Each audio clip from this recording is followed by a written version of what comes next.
45 miles an hour. They're going to hear the slight rev of the tires.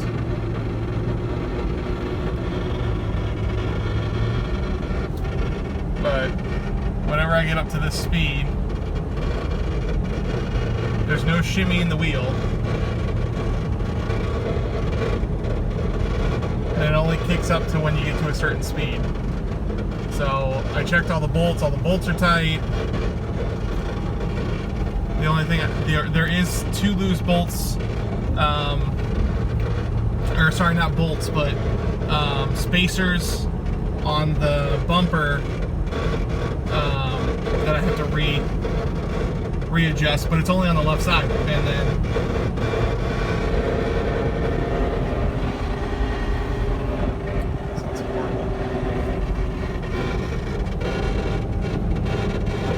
so any ideas would be great.